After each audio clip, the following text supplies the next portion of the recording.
Welcome back to my channel. मैं अनंता सिंह आप सभी का स्वागत करती हूँ। आई होप कि आप सब लोग अच्छे होंगे। फ्रेंड्स, बीपीएससी का 3.0 पेपर होने वाला है, तो इससे पहले हम इसके प्रीवियस ईयर्स के पेपर्स देख लेते हैं। जो इनका पेपर ये कैंसिल हुआ था, तो उसके डिटेल्स एक्सप्लेनेशन भी देखते हैं। तो चलिए इसमें पहला क्वेश्चन आते हैं। क्वेश्चन नंबर 92 कह रहा है 1876 में इंडियन एसोसिएशन की स्थापना किसने की थी?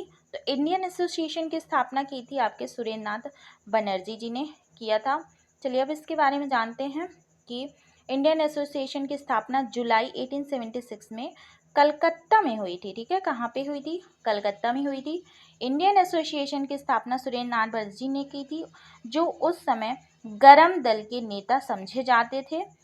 इस एसोसिएशन का उद्देश्य भारत में शक्तिशाली जनमत का निर्माण करना, समान राजनीतिक हितों और महत्वाकांक्षाओं के आधार पर विविध भारत जातियों और तथा वर्गों का एकीकरण करना था। तो ये यहाँ पे स्वतंत्रता सेनानी की सारी बातें हैं। क्वेश्चन नंबर आ जाते हैं क्वेश्चन नंबर 93 पे। ये क्या कह रहा है? क्वेश्चन नंबर 93 कह रहे हैं कि विदेश में भारतीय राष्ट्रीय ध्वज प्रथम बार किसने फहराया? देखिए, ये जो प्रश्न है, हमको लग रहा है कि जब मैं प्रीवियस ईयर के पेपर पिछली बार करा रही थी, तो उसमें 5 से 6 बार ये क्वेश्चन मैंने करवाए थे। अब देखिए, जिन्होंने मेरे उस वाले प्रीवियस ईयर पेपर को पढ़ा होगा, तो वो जो है बीपीएससी 2.0 में अच्छा किए होंगे, 0.1 में भी अच्छा किए होंगे। तो अब देखिए, यहाँ पे ये क्वेश्चन फिर से रिपीट हो गया। तो इसकी कौन है? मैडम भीकाजी कामा। मैडम भीकाजी कामा, इनके बारे में देख लेते हैं। मैडम भीकाजी कामा एक भारतीय स्वतंत्रता सेनानी थी। फ्रेंड्स, अगर आपको ये क्लास अच्छी लगा करे ना, तो उसको लाइक कर दिया करिए, क्योंकि इससे मेरा जो मनोबल होता है वो और सुदृढ़ होता है। मैडम भीकाजी कामा एक भारतीय स्वतंत्रता सेनानी थी, जिन्होंने 1907 में पहली बार विदेशी धरती पर, मतलब जर्मनी में, देखिए यहाँ पे ये भी पूछा है कौन से शहर, जर्मनी पूछा है, मतलब जर्मनी देश पूछा है, कौन सा शहर, स्टटगार्ड नगर में। देखिए, सब कुछ पूछा है। यहाँ का जो एक एक लाइन है ना, ये सब इम्पॉर्टेंट है। तो चलिए हम इसको एक एक लाइन खुद पढ़ देते हैं। मैडम भीकाजी कामा एक भारतीय स्वतंत्रता सेनानी थी, जिन्होंने 1907 में पहली बार विदेशी धरती जर्मनी के स्टटगार्ड नगर में पर भारतीय झंडा फहराया था। भीकाजी को भारतीय क्रांति की जननी के रूप में कहा जाता है। अब यहाँ पे एक क्वेश्चन और है जो आप नहीं जानते होंगे। भीकाजी के साथ अन्य कौन थे? एक लोग और भी थे। आप इसको गूगल सर्च करके कमेंट में लिखिएगा, नहीं तो मतलब नहीं भी लिखेंगे तो भी आप गूगल इसको सर्च कर लीजिएगा। इनके साथ एक लोग और थे। ठीक, इतना मैंने आपको हिंट दे दिया। थोड़ा बहुत खुद से भी अगर मेहनत करेंगे ना, तो 2-4 लाइनें और भी एक्स्ट्रा देख लेंगे। अब क्वेश्चन नंबर 94 पे आ जाता है। 94 पे आते हैं। अबुल कलाम आज़ाद के द्वारा किस पत्रिका को संपादित किया गया? तो अबुल कलाम आज़ाद के द्वारा कौन सी पत्रिका को संपादित किया गया? अल हिलाल पत्रिका को संपादित किया गया। देख लेते हैं कौन कौन सी पत्रिकाएं हैं जो कि ज़रूरी हैं। अल हिलाल, अबुल कलाम आज़ाद, कामरेड, मोहम्मद अली जौहर, ज़मींदार, मौलाना ज़फ़र अली खान, बंगाल गजट, गंगाधर भट्टाचार्य। ठीक, तो ये 4 इम्पॉर्टेंट आपको लर्न होने चाहिए। 95 क्वेश्चन पे आ जाते हैं। इसमें बोला है कि Mahatma Gandhi and Bihar some reminiscence, ठीक है, रेमिनिसेंसेस, ठीक, के लेखक कौन थे? तो कौन थे? डॉक्टर राजेंद्र प्रसाद थे। अब यहाँ पे देख लेते हैं सबके लेखक के बारे में। Mahatma Gandhi and Bihar some reminiscence, तो रेमिनिसेंस क्या है? ये लेखक थे doctor Rajendra Prasad. Towards total revolution के लेखक थे Jayaprakash Narayan. The discovery of India के पंडित जवाहरलाल नेहरू। मेरी इंक्वायर 51 कविताएं अटल बिहारी वाजपेयी। ठीक, तो ये हो गई आपकी पुस्तकें। क्वेश्चन नंबर 96 पे आते हैं कि ऑल इंडिया किसान सभा। देखिए, ये क्वेश्चन भी बहुत बार मैंने पढ़ाया है, मतलब बहुत बार प्रीवियस ईयर पेपर में पूछा था, फिर यहाँ पे फिर अगेन पूछ लिया। तो इसलिए प्रीवियस ईयर पेपर को बहुत एकदम एनालिसिस करके पढ़ना बहुत ज़रूरी है, जो कि मैं करवाती हूँ। इससे पहले भी मैंने हिंदी का करवाया, इंग्लिश का करवाई। हिंदी के तो चारों ऑप्शंस मैंने अच्छे से पढ़ाए हैं। जिसने नहीं क्लास देखी है देख ले, उसको बहुत फ़ायदा मिलेगा। और मैथ्स को मैंने खुद सॉल्व करके आपको समझाया हुआ है, तो जिसको मैथ सॉल्व करके समझना देखना है वो वहाँ से देख सकता है। क्वेश्चन नंबर इस पे आ जाता है, ऑल इंडिया किसान सभा के पहले अधिवेशन में कौन अध्यक्ष थे?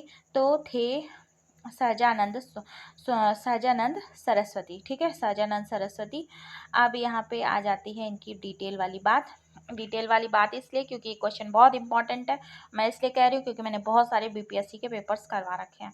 तो 1936 में कांग्रेस के लखनऊ अधिवेशन में अखिल भारतीय किसान सभा का गठन किया गया था, जिसके पहले अध्यक्ष सहजानंद सरस्वती थे।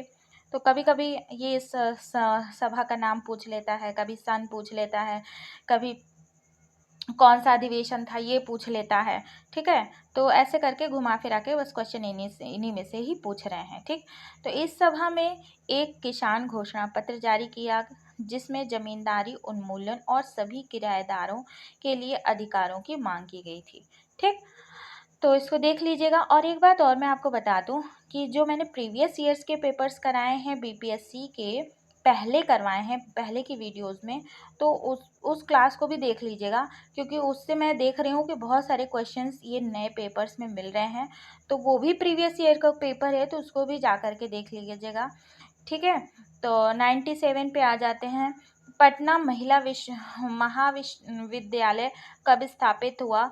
तो ये स्थापित हुआ था, इसके बारे में थोड़ा देख लेते हैं। ये स्थापित हुआ 1940 में।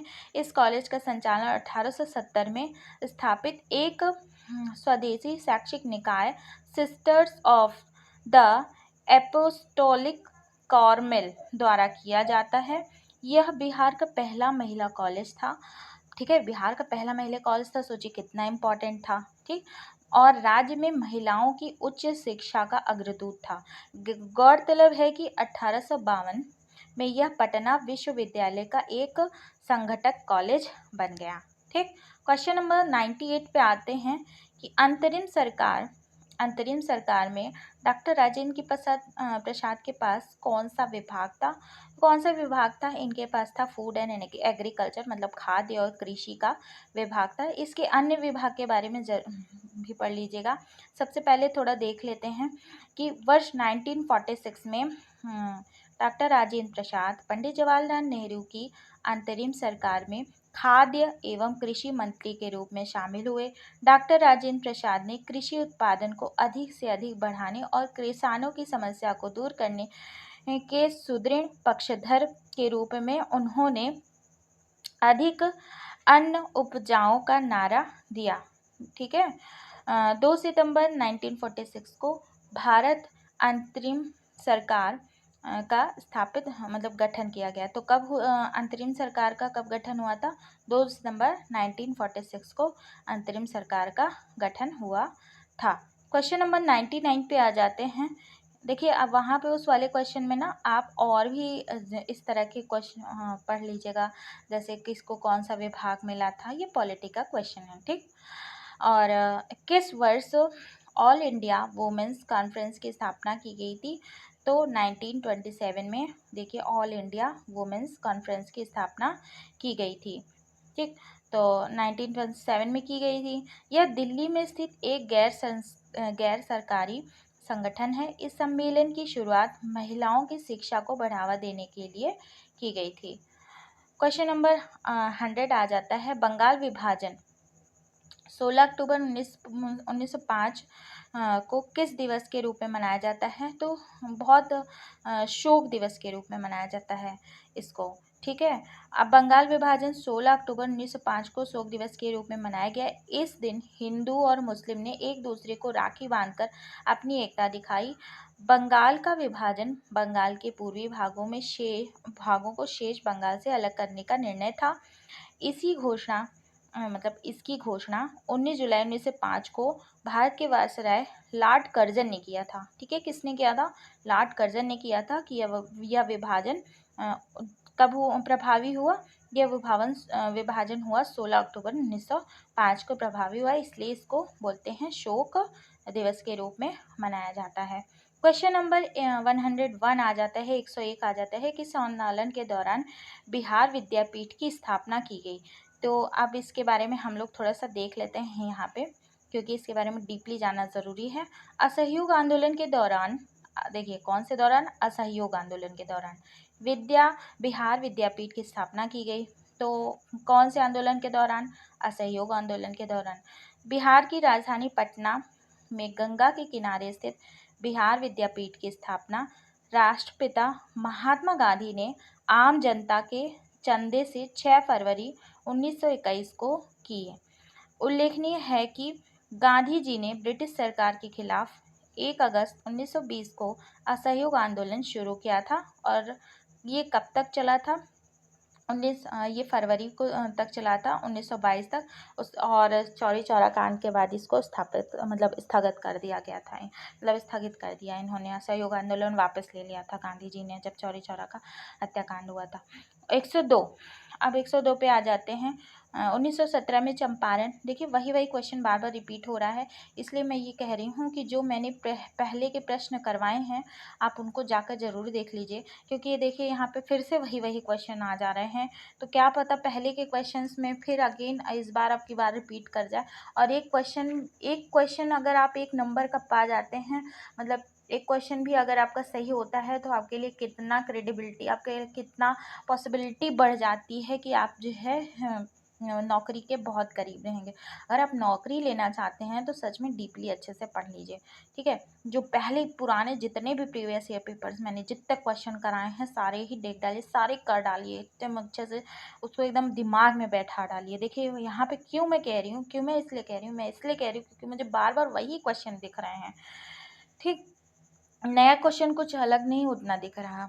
तो 1917 में चंपारण में आने का जो नियंत्रण महात्मा गांधी को किसने दिया? निमंत्रण होगा, नियंत्रण थोड़ी होता है।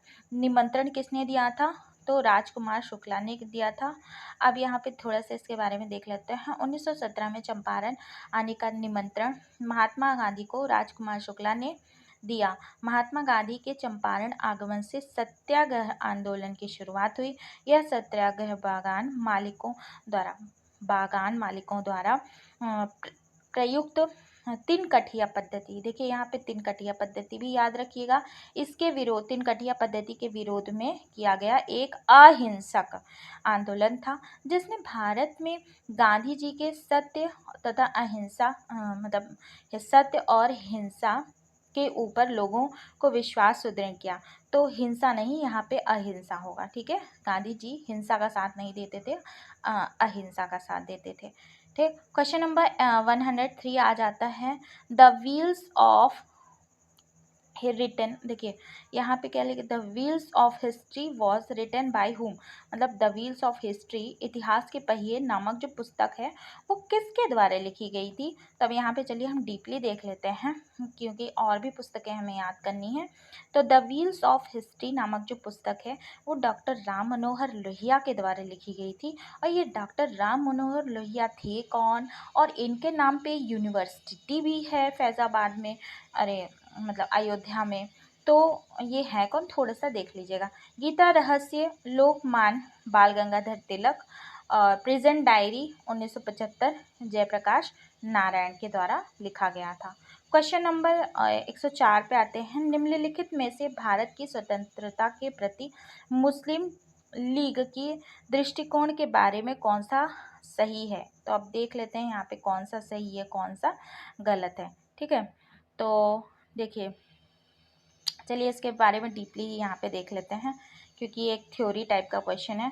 तो भारत की स्वतंत्रता के प्रति मुस्लिम लीग के दृष्टिकोण के संदर्भ में दिए गए प्रश्न में एक से अधिक विकल्प सत्य हैं। ये तो बात अच्छी है, चलिए पढ़ते हैं। क्योंकि मुस्लिम लीग को क्रिप्स मिशन के प्रावधानों में मुसलमानों के आत्मनिर्धारण के सिद्धांत तथा पृथक पाकिस्तान की मांग को स्वीकार नहीं किया गया, मतलब स्वीकारा नहीं किया गया था। तो लॉर्ड वेवल ने भारत में गतिरोध को हल करने के लिए ब्रिटिश सरकार के प्रस्तावों को भारत की जनता के सामने प्रस्तावित किया, जिसे वेवल योजना कहते हैं। मुस्लिम लीग ने वेवल योजना 1975 को अस्वीकृत किया, क्योंकि अब यहाँ पे देखिए ये जो 1975 है ना, ये गलत है। 1975 तो आज़ादी की बात की गई, ठीक है, क्योंकि उन आज़ादी के बाद की डेट है, ठीक है, तो ये डेट यहाँ पे गलत है, क्योंकि उनकी स्वतंत्रता पाकिस्तान की मांग को यह कमज़ोर कर सकती थी। 1946 में मुस्लिम लीग ने कैबिनेट मिशन के प्रस्तावों को अस्वीकार किया तथा इससे खुद को अलग कर लिया। 1946 में सीधी कार्यवाही का सहारा लिया, जिसके बाद देश भर में दंगे शुरू हो गए। अब यहाँ पे ये थोड़ा सा आप देख लीजिए, इसके ऑप्शंस थोड़ा सा पढ़ लीजिएगा।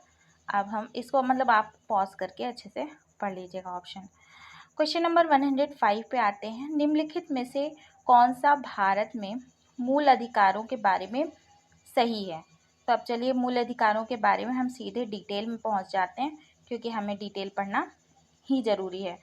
भारत में मूल अधिकारों के बारे में दिए गए प्रश्न में एक से अधिक विकल्प सत्य हैं, क्योंकि भारतीय संविधान के अनुच्छेद 14 से 32 के तहत भारतीय नागरिक को 6 मौलिक अधिकार दिए गए हैं। कितने? 6 दिए गए हैं, ठीक है। सामान्य कानूनी अधिकारों के विपरीत मौलिक अधिकारों को देश के संविधान द्वारा गारंटी और सुरक्षा प्रदान किया। किसके द्वारा? देश के संविधान के द्वारा। ये संवैधानिक सर्वोच्चता और विधायिका के सत्ता के मध्य संतुलन की अद्वितीय घोषणा है। ये न केवल राजनीतिक एवं कानूनी समानता बल्कि सामाजिक समानता का भी निर्णय करता है। तो आपको क्या करना है, 14 से लेके 32 तक जितने भी आर्टिकल्स हैं उसको अच्छे से देख लेना है, ठीक है।